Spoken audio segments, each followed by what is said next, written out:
السلام علیکم معزز ناظرین، پیارے دوستوں، بہنوں، بھائیوں اور بزرگوں، میں حافظ صفد نواز ایڈوکیٹ آپ کو اپنے اسلامی چینل کے اندر خوش آمدید کہتا ہوں۔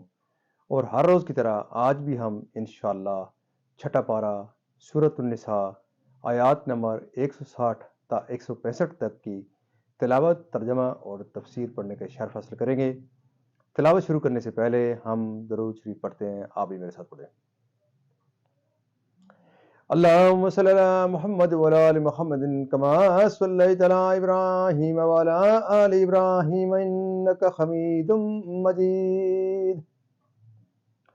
اللهم بارك على محمد وعلى ال محمد كما باركت على ابراهيم وعلى ال ابراهيم انك حميد مجيد. أما بعد فأعوذ بالله من الشيطان الرجيم. بسم الله الرحمن الرحيم.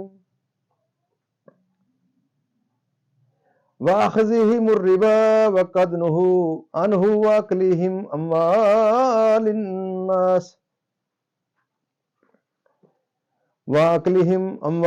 الناس بالباطل وَأَعْتَدْنَا لِلْكَافِرِينَ مِنْهُمْ عَذَابًا أَلِيمًا. لكن الراسخون في العلم منهم والمؤمنون يؤمنون بما أنزل إليك وما أنزل من قبلك والمقيمين الصلاة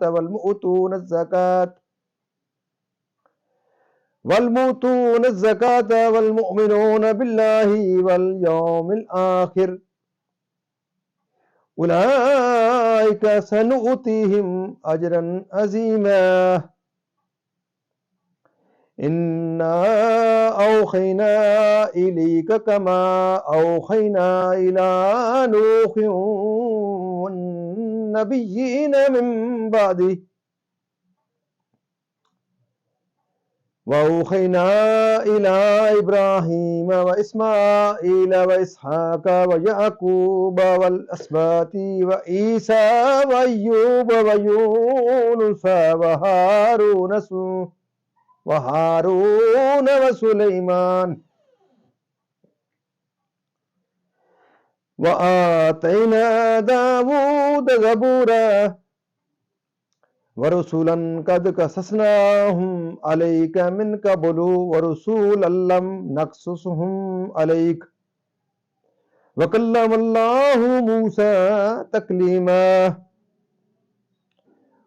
رسلا مبشرين ومنذرين لئلا يكون للناس على الله حجة بعد الرسل وكان الله عزيزا حكيما. لكن الله يشهد بما أنزل إليك أنزله بعلمه والملائكة يشهدون وكفى بالله شهيدا. صدق اللہ العظیم. ترجمہ.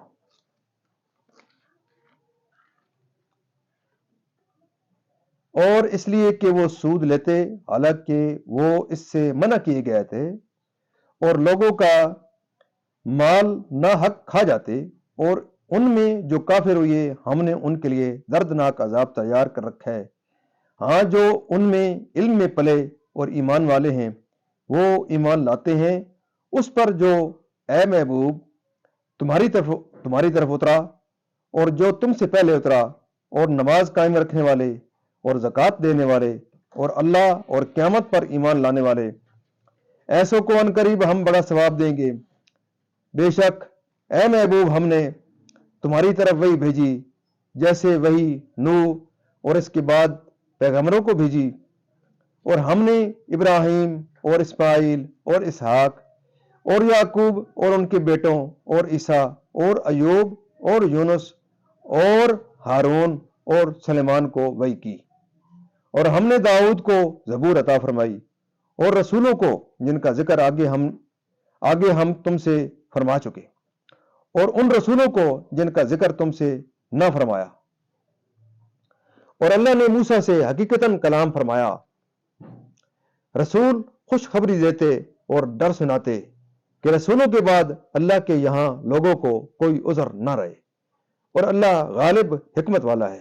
لیکن اے محبوب، اللہ اس کا گواہ ہے جو اس نے تمہاری طرف اتارا، وہ اس نے اپنے علم سے اتارا ہے، اور فرشتے گواہ ہیں، اور اللہ کی گواہی کافی۔ ترجمہ اختتام پذیر ہوتا ہے۔ اب اس کی تفسیر تسلسل سے جو چل رہی ہے وہاں سے انشاءاللہ ہم شروع کرتے ہیں۔ یعنی حضرت عیسیٰ علیہ السلام یہود پر تو یہ گواہی دیں گے کہ انہوں نے آپ کی تکذیب کی اور آپ کے حق میں زبان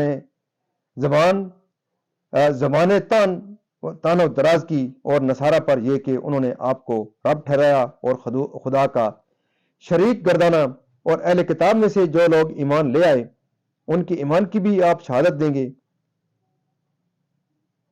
نقد و عہد وغیرہ جن کا اوپر آیت میں ذکر ہو چکا، جن کا سورہ انعام کی آیت وَعَلَى الَّذِينَ هَادُوا حَرَّمْنَا میں بیان ہے، رشوت وغیرہ حرام طریقوں سے، مثل حضرت عبداللہ بن سلام اور ان کے اصحاب کے جو علم راسخ اور عقل صافی اور بصیرت کاملہ رکھتے تھے، انہوں نے اپنے علم سے دین اسلام کی حقیقت کو جانا اور سید انبیاء صلی اللہ علیہ وسلم پر ایمان لائے، پہلے انبیاء پر۔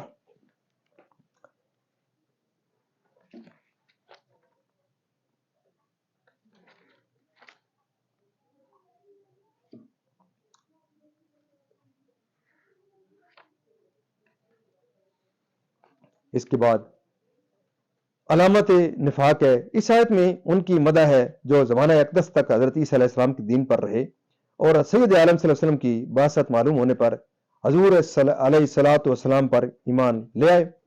شان نزول: ابتدائی اسلام میں جب کفار قریش نے مسلمانوں کو بہت ایذائیں دیں تو اصحابہ کرام میں سے 11 مرد اور 4 عورتوں نے حضور کے حکم سے حبشہ کی طرف ہجرت کی۔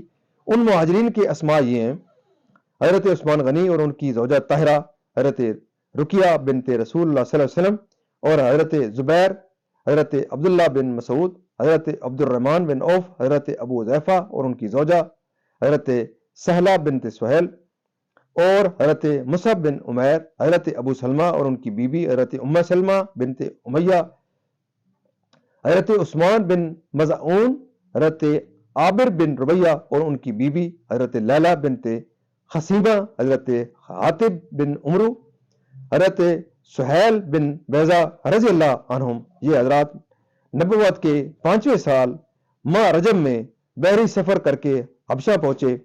اس ہجرت کو ہجرت اولا کہتے ہیں۔ ان کے بعد حضرت جعفر بن ابی طالب گئے، پھر اور مسلمان روانہ ہوتے رہے، یہاں تک کہ بچوں اور عورتوں کے علاوہ مہاجرین کی تعداد 82 مردوں تک پہنچ گئی۔ جب قریش کو اس ہجرت کا علم ہوا تو انہوں نے ایک جماعت تحفہ تحائف لے کر نجاشی بادشاہ کے پاس بھیجی۔ ان لوگوں نے دربار شاہی میں بریابی حاصل کر کے بادشاہ سے کہا کہ ہمارے ملک میں ایک شخص نے نبوت کا دعویٰ کیا ہے اور لوگوں کو نادان بنا ڈالا ہے۔ ان کی جماعت جو آپ کے ملک میں آئی ہے وہ یہاں فساد انگیزی کرے گی اور آپ کی رعایا کو باغی بنائے گی۔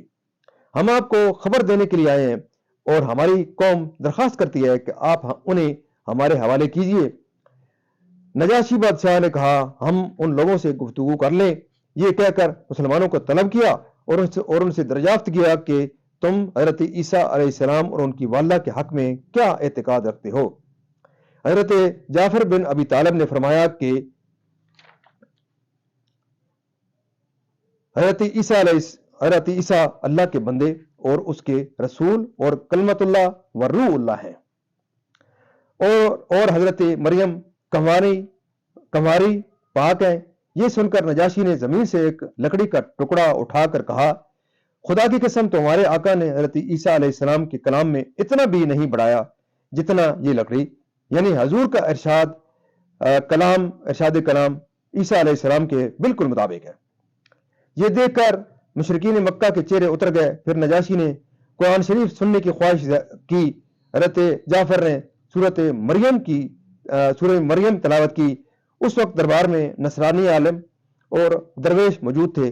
قرآن کریم سن کر بے اختیار رونے لگے، اور نجاشی نے مسلمانوں سے کہا، تمہارے لیے میری قلم رو میں کوئی خطرہ نہیں۔ مشرکین مکہ ناکام پھرے، اور مسلمان نجاشی کے پاس بہت عزت و آسائش کے ساتھ رہتے رہے، اور فضل الہی سے نجاشی کو دولت ایمان کا شرف حاصل ہوا۔ اس واقعہ کے متعلق یہ آیت نازل ہوئی۔ مسئلہ اس سے ثابت ہوا کہ علم اور ترک تکبر بہت کام آنے والی چیزیں ہیں، اور ان کی بدولت ہدایت نصیب ہوتی ہے۔ معزز ناظرین، یہاں تک اللہ کے فضل کرم سے آج کی تفسیر بھی اختتام پذیر ہوتی ہے۔ اللہ تعالیٰ کے دربار کے اندر ہم اس کلام مقدس کے صدقے حضور پاک صلی اللہ علیہ وسلم کی ذات برکات کے دعا کرتے ہیں کہ اللہ تعالیٰ میں قرآن پاک پڑھنے، قرآن پاک کو سمجھ کر اور اس کے احکامات کے مطابق، حضور پاک صلی اللہ علیہ وسلم کی پاک سیرت کے مطابق اور صحابہ کرام کے نقش قدم کے اوپر اللہ تعالیٰ میں چلنے کی توفیق عطا فرمائے۔ پیارے دوستو، اللہ تعالیٰ کے دربار کے ہم دعا کرتے ہیں قرآن پاک صدقے حضور پاک صلی اللہ علیہ وسلم کی ذات برکات صدقے کہ اللہ تعالیٰ ہمیں تمام ہماری پریشانیاں دور فرمائے، تمام بیماروں کو شفا کاملہ عطا فرمائے، میرے اور آپ کے تمام کی صغیرہ و کبیرہ گناہوں کو معاف فرمائے، اور اللہ تعالیٰ تمام مرحومین کو جنت الفردوس میں اعلیٰ و اعلیٰ مقام عطا فرمائے۔ معزز ناظرین، آپ سے یہ درخواست ہے کہ آپ اس چینل کو ضرور لائک، شیئر اور سبسکرائب کیا کریں، کیونکہ اس چینل کو لائک، شیئر اور سبسکرائب کرنے کا مطلب یہ ہے کہ یہ جو ہمارا پروگرام ہے یہ زیادہ سے زیادہ لوگ دیکھیں۔ اس کے علاوہ اس کا کوئی اور مقصد نہیں ہے کہ یہ جتنے زیادہ لوگ دیکھیں گے انشاءاللہ آپ کو بھی اس کے ثواب ملے گا، مجھے بھی ملے گا۔